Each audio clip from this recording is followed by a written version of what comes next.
और बेटा भी 16 साल का, और वह बेटा भी बड़ा सुंदर था। ब्रह्मा जी बोले, बेटा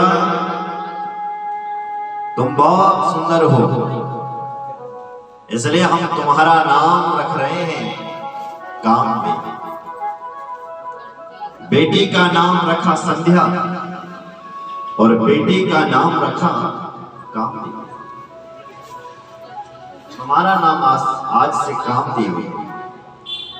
तुम्हारे समान कोई जगत में सुंदर नहीं होगा बेटा। अहम बाबा सुदेवोर्वा स्थाणुर्वा पुरुषोत्तमा भविष्यति मस्तवांसी मन्मने प्राणधारक। हे बेटा कामदेव, हम तुम्हारे अधीन रहेंगे आज से।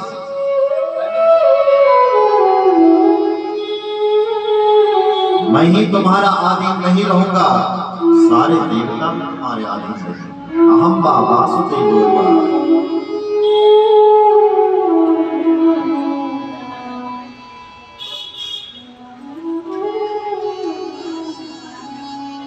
बोल भगवत्सल भगवान।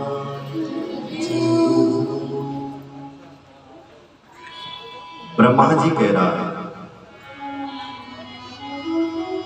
अपने बेटे के, बेटा हम भी तुम्हारे अधीन रहेंगे। अहम वासुदेवोर्वा, मैं भी तुम्हारे अधीन रहूंगा। वासुदेवोर्वा, भगवान वासुदेव यानी नारायण भी तुम्हारे अधीन रहेंगे। भगवान शिव भी तुम्हारे अधीन रहेंगे। सारे देवता तुम्हारे अधीन रहेंगे। इसलिए कामदेव को ब्रह्मा जी ने 5 बाण दे दिए। कामदेव के पास 5 बाण होते हैं। क्या लिखा है?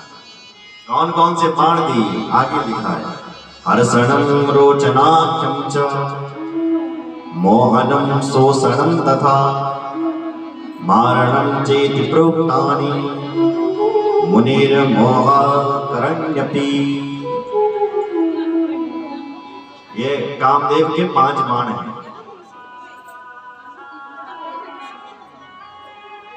पहलो बाण काम कुछ हर्षण। आप किसी को देख करके हर्षित हुए, ये बाण है हर्षण का, हर्षण। दूसरा काम का बाण है रोचन। आप किसी को देख करके रोमांचित हुए, वाह इसे तो गजब कर दिया, तो गजब का आदमी है, रोमांचित हुए आप, ये है रोचन। तीसरा है मोहन। आप किसी को देख करके मोहित हुए, ये मोहन है। ये तो है प्रेम के बाण। और उसके बाद जब इन तीनों बाणों से उसको प्रेम हो जाता है, तो कभी कभी प्रेम में डंडे भी मरते हैं। तो चौथा बाण है शोषण। और अंतिम बाण है प्रेम का मारण। कभी कभी लोग प्रेम में मर भी जाते हैं, मैं बोलते हैं अपने प्राण दे देंगे। जैसे दशरथ जी ने अपने राम के लिए अपने प्राणों को दे दिए, तो यह है मारण। प्रेमी के लिए मर गया। ऐसा प्रेमी दुनिया में दशरथ हुआ है जो अपने प्रेमी के लिए मर गया। तो कभी कभी प्रेम में मरना भी पड़ता है। तो ये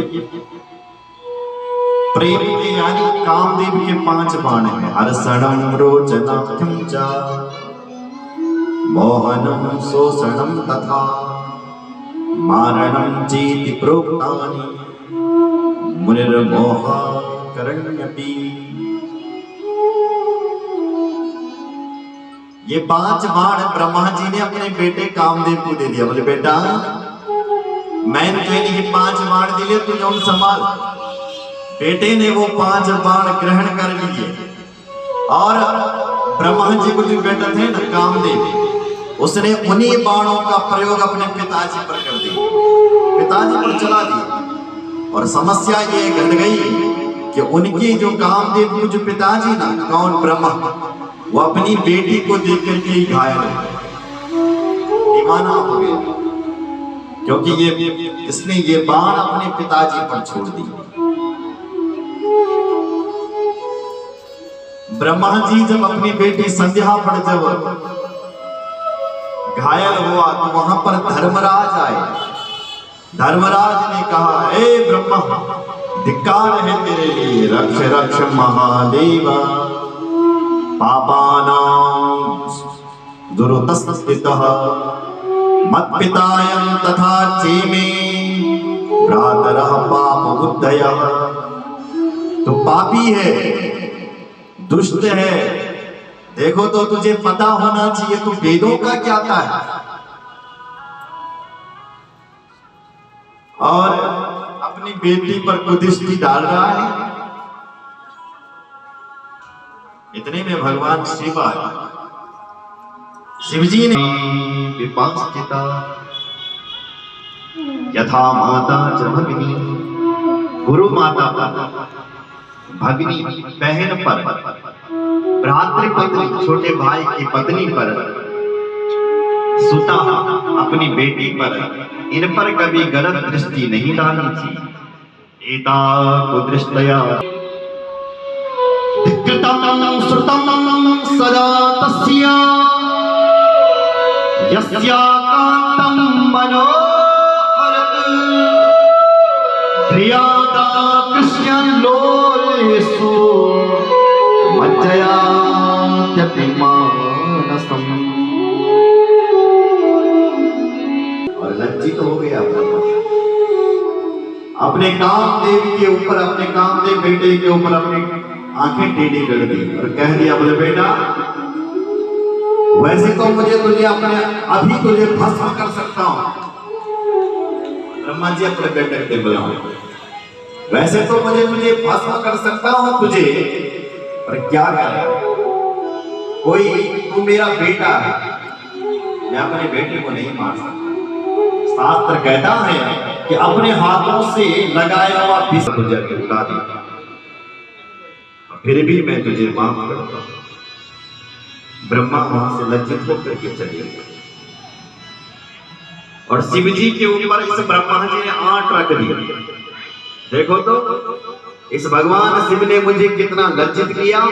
अब मेरा नाम भी ब्रह्मा नहीं, जो मैं इस शिव जी को भी किसी के ऊपर दीवाना ना बनवा, जैसे आज मैं दीवाना हो गया। ये ब्रह्मा ने अपने मन में घोषणा की और ब्रह्मा जी चल पड़े।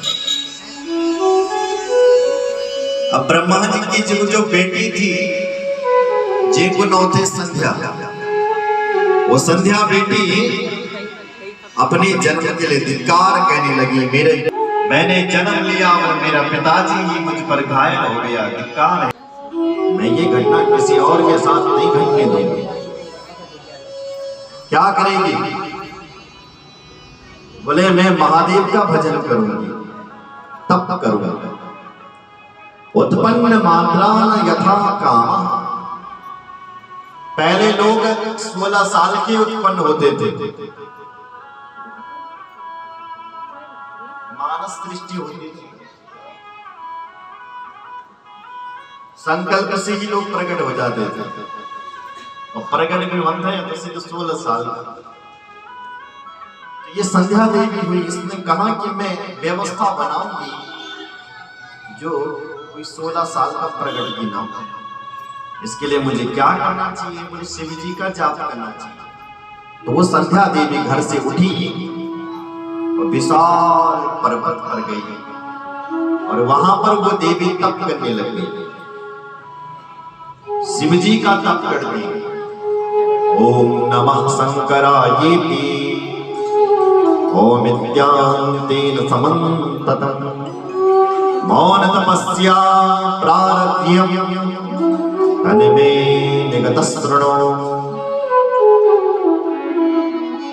ओम नमः शिवाय, इस पंचाक्षर मंत्र का जाप करते हैं।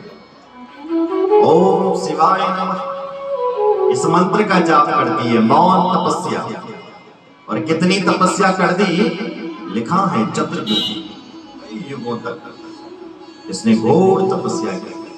आज उस घोर तपस्या से वो महादेव पार्वती संग प्रकट हो गए हैं अंबर आकाश में। महादेव की तपस्या करके हाथ जोड़ने लगे महादेव के लिए। महादेव आपको मेरा प्रणाम। निराकारं ज्ञानमयं गम्य परम यन्ने स्थूलं नापि सूक्ष्मं न चेति चराचरम् अन्तश्चरिष्यं यो विभस्म तस्य रूपं तस्मै तुभ्य लोकत्रये नमोस्तुते। हे मेरे भगवान शिव, निराकार तुम निराकार हो, ज्ञानमयम तुम ज्ञानमयी हो, ध्यानमयम तुम ध्यानमयी हो, तुम स्थूलमयी हो, सूक्ष्ममयी हो, चराचर जगत में आप ही रहते हो। अंतर्बहिर्वस्थितम्, हे मेरे भगवान तुम तो सबके हृदय में रहते हो। यदि आप मेरे हृदय में भी रहते हो, यदि आप मेरी तपस्या से प्रसन्न हो तो मुझे वरदान दीजिए। महादेव प्रसन्न हुए, मांगो देवी क्या चाहिए तुम्हें? तो हाथ जोड़ करके कहने लगी, यदि देव प्रसन्नोऽस्मि तपसा मम साम्प्रतं व्रतस्तदायं प्रथमो वरो मम विधीयताम्। ये मेरे भगवान, यदि तुम मैं कुछ देना चाहता ना तो मैं एक वरदान नहीं मांगूंगी आपसे, 4 वरदान मांगने की। क्या 4 वरदान? बोले पहला वरदान तो कि उत्पन्न मात्रा देवेश प्राणिनोस्मि नवस्थले। उत्पन्न मात्र में किसी के ऊपर ये काम भावना न जागा।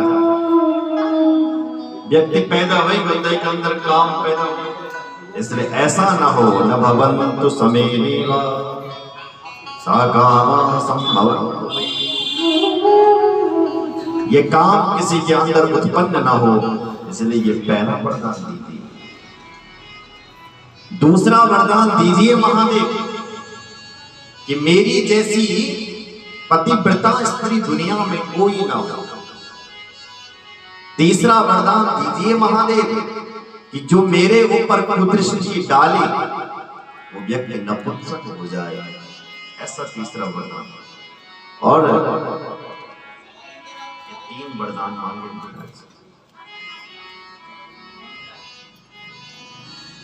बोलो जय श्री राम। चौथा वरदान मांगा, मेरी जैसी पतिव्रता स्त्री कोई ना हो दुनिया में।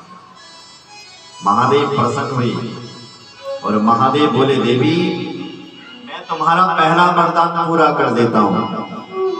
मैं इंसान की आयु को 16 साल तक की आयु को मैं 4 भागों में बांट देता हूं। अब व्यक्ति 16 साल का पैदा नहीं होगा, कैसे 4 भागों में बांटोगे? आगे लिखा है, प्रथमम से सबो भावा कुमाराख्यो द्वितीयका तृतीयो यौवनो भवाश्च चतुर्थो वार्धकस्तथा। महादेव बोले, देवी अब कोई 16 साल का उत्पन्न नहीं होगा। जब पहले कोई उत्पन्न होगा तो पहला भाव शेष बाल भाव। जब व्यक्ति संसार में जन्म क्या लेगा तो पहले वो छोटा उत्पन्न होगा, बाल भाव। लोग उसको बाल भाव से देखेंगे। जब वो थोड़ा और बड़ा होगा, 4 वर्ष से लेकर के 8 वर्ष की अवस्था में आएगा तो लोग उसको कुमार भाव से देखेंगे। तो जब 8 साल से ऊपर होगा तो लोग उसको यौवन भाव से देखेंगे, और फिर और बड़ा होगा तो वार्धक्य भाव से देखेंगे। ये 4 अवस्था बांट दी मानी। और फिर कहा है, देवी तुम जाओ और मेधा ऋषि यज्ञ कर रहे हैं, तुम उनके यज्ञ में जाकर के छलांग लगाओ।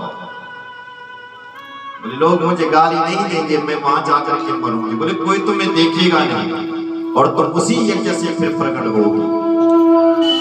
और फिर कहा कि जब तुम यज्ञ से प्रकट होगी तो तुम्हारी जैसी पतिव्रता स्त्री कोई इस धरती पर नहीं होगा। चौथा वरदान तुमने लिया कि जो कोई तुम्हारे ऊपर गलत दृष्टि से देखेगा वो नपुंसक हो जाएगा। वह देवी गई, मेधा ऋषि यज्ञ कर रहे थे, उनके यज्ञ में जाकर के छलांग लगा दी। जब यज्ञ से फिर से प्रकट हुई तो अरुंधति नाम से प्रकट हो गई। बोल अरुंधति माता बड़ी पतिव्रता। वशिष्ठ ऋषि से उसका विवाह हुआ। आज भी कोई इनके ऊपर गलत दृष्टि डालता है तो वह व्यक्ति नपुंसक हो जाता है। गुरुजय इस प्रकार से भगवान शिव ने ये संसार की सुंदर व्यवस्था बनाई। आगे जाकर के ब्रह्मा और इधर ब्रह्मा का बेटा दक्ष, ये दोनों लगे हैं कि भगवान शिव का को हमने घायल करना है, भगवान शिव का ब्याह करवाना है। कैसे इनका ब्याह होगा? ये इसी उद्देश्य से लगे हुए हैं, क्या करें इसके लिए, क्या ना करें, ऐसे सोचते रहते हैं। आगे क्या हुआ, आइए एक भजन करते हैं और उसके बाद आगे कथा। बोल भक्तवत्सल भगवान की, शंकर भगवान की।